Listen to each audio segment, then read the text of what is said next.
Hi, I'm Stacy from Stacy, Kenya. I am studying nursing in Germany and I came to Germany via AuPair program. Before I came to Germany, I worked as a house girl in Middle East. I've got so many questions from my viewers just like you. If an AuPair program is like a house help, yeah? And I would like to answer these questions with my own experience, yeah? So I will talk about my experience as an au pair in Germany versus my experience as a house girl in Middle East.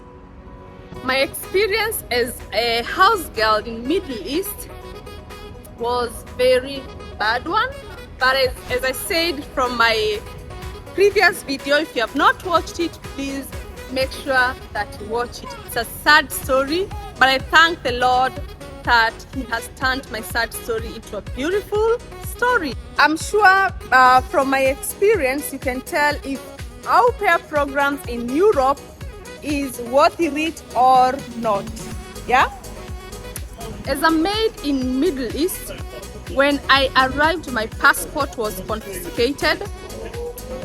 My phone was taken away from me as well, and I used to communicate home only one time.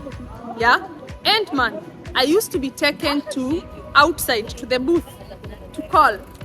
Yeah, remember, as I shared from my previous video, they even used to to record what I'm saying.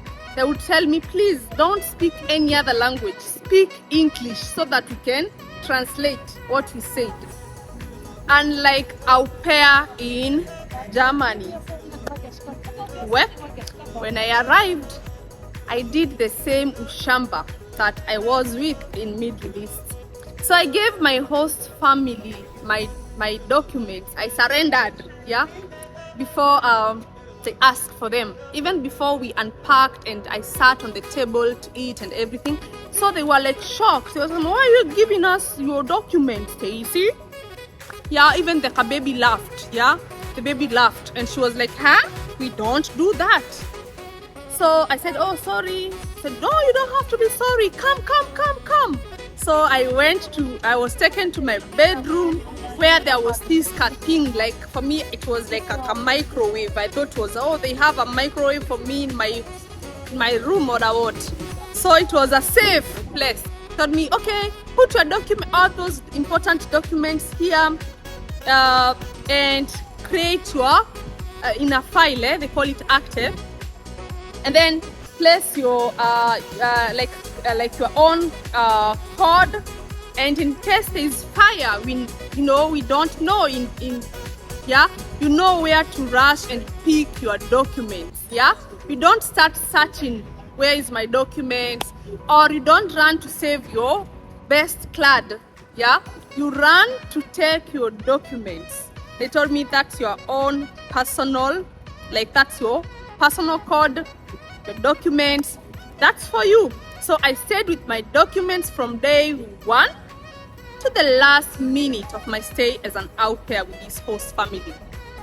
Again, I was given a laptop and I was told this is your laptop. They never controlled how I use that laptop. They told me you are going to start German course tomorrow. I arrived today and then I had already been booked for German college. Yeah?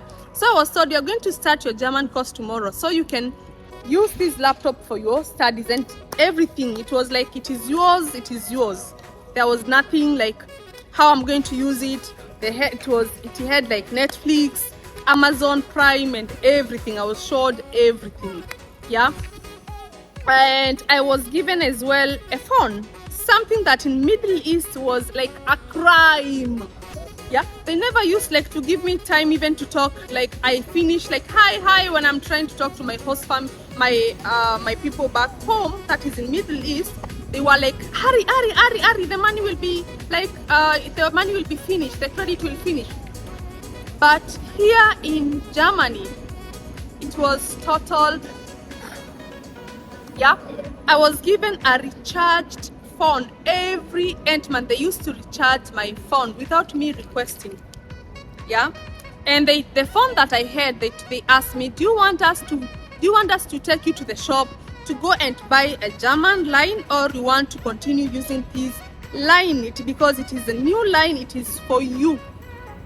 It is for you, and it has credit, it has internet, so you can like use it when you are outside. It is your phone, not for us. It is your phone, but we recharge it.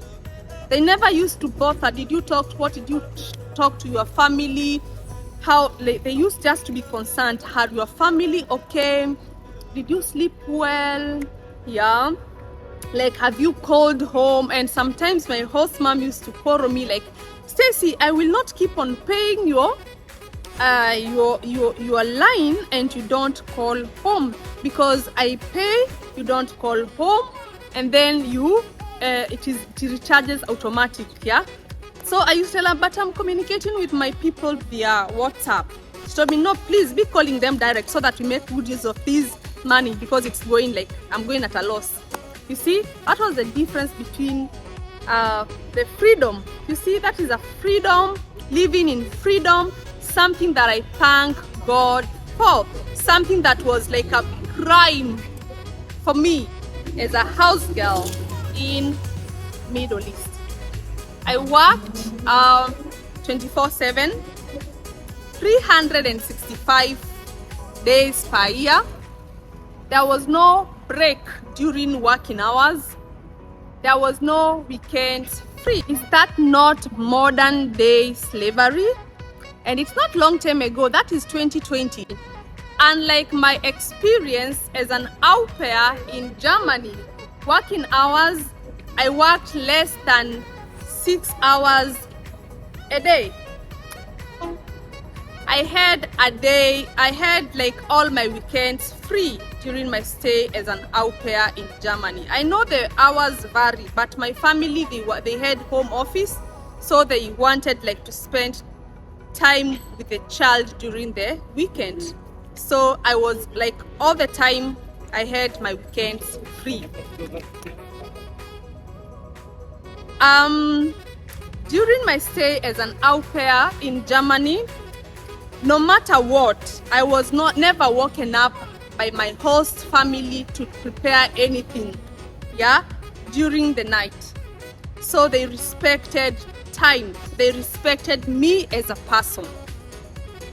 Unlike in Middle East, whereby somebody can just come and spit on you and tell you, can you go and make for me tea or coffee at 3 a.m.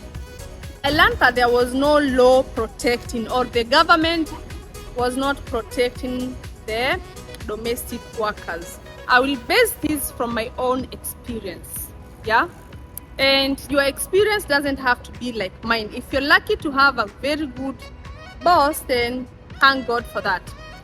My boss was okay, everything was okay until I finished my contract, and then they forced me to renew my contract for 3 more years. Yeah, I had a dream to go back to school. I knew that I wanted something more with my life. I didn't want to be a KADAMA for the rest of my life. Yeah, so I wanted to go back home and go to school, but they forced me, and he tricked me that a week before my contract was over, I asked, when is my flight? Yeah, and he told me, you have to sign some papers before we book for you a flight.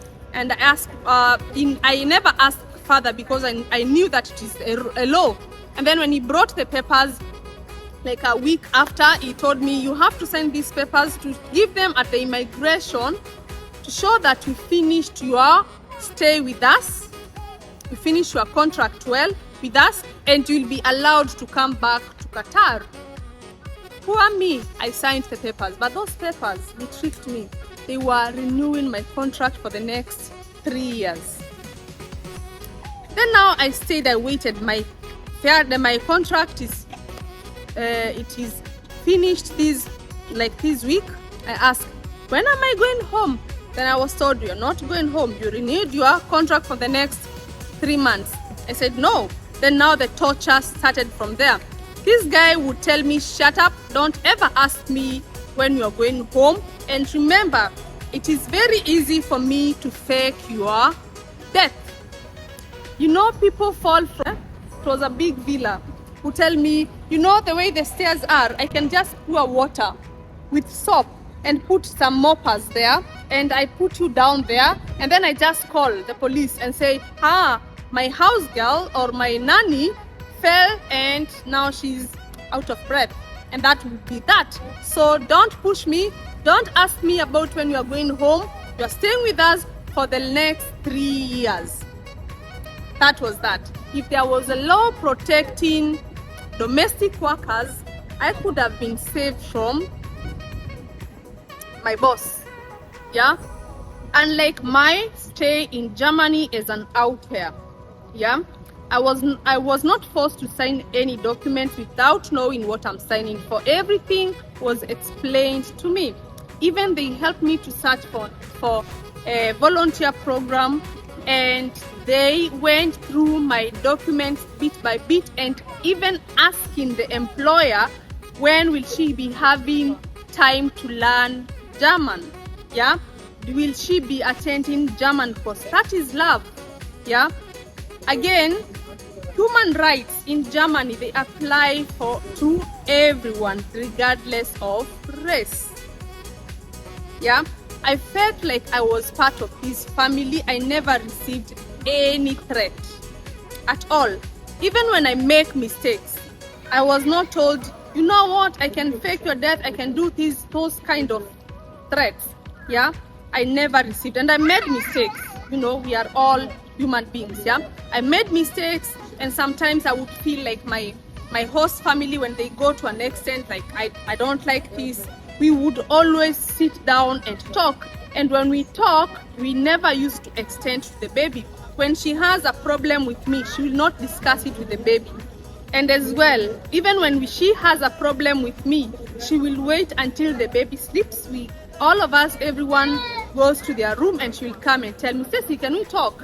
Yeah, me too. I would wait until things feels like they are all right, and I will say, I don't think this is good for me, or I don't feel like this and this. There was very good means of communication that enabled us to have a smooth stay like a family, and I always felt like I was treated like part of this family, unlike in Middle East, where I lived in fear.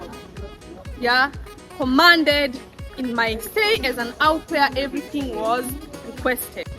My experience in Middle East, after I finished contract and I was forced to stay with them, the first 6 months, yeah, when mother for the family traveled, I was exposed to so much. There was verbal abuse, there was physical abuse, and there was sexual abuse.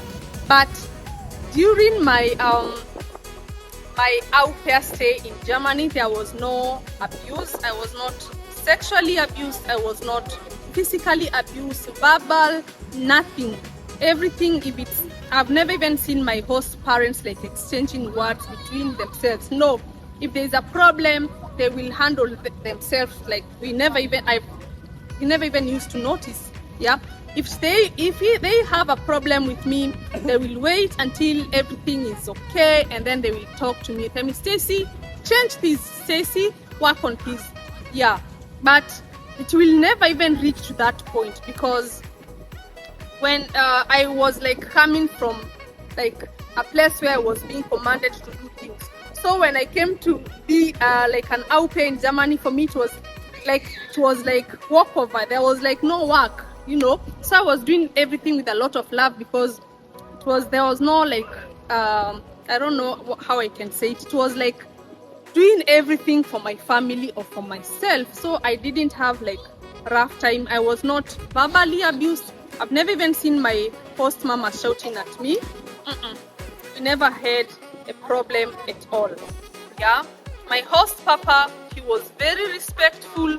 Even it was rare to be with him only when he's helping me with my homework, because I used to have a lot. Used to be given a lot of homework for German. So I will go do my homework, and then I will go to his office together with my host mom, or my host mom will send me to his office, and we will discuss. He has never abused me. He handled me like his own daughter, something that I am very, very grateful.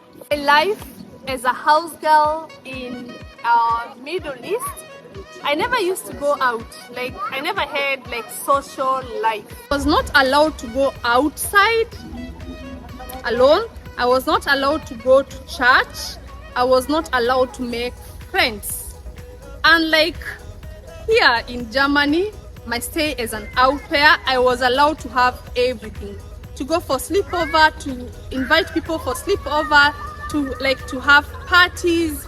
And I remember my last stay with my host parents, they asked me, Stacy, you want money or we buy everything, you invite your friends over? Of course, I wanted money. I was moving out to go and start my life as a volunteer. So I wanted to buy maybe spoons, 1, 2, 3, yeah.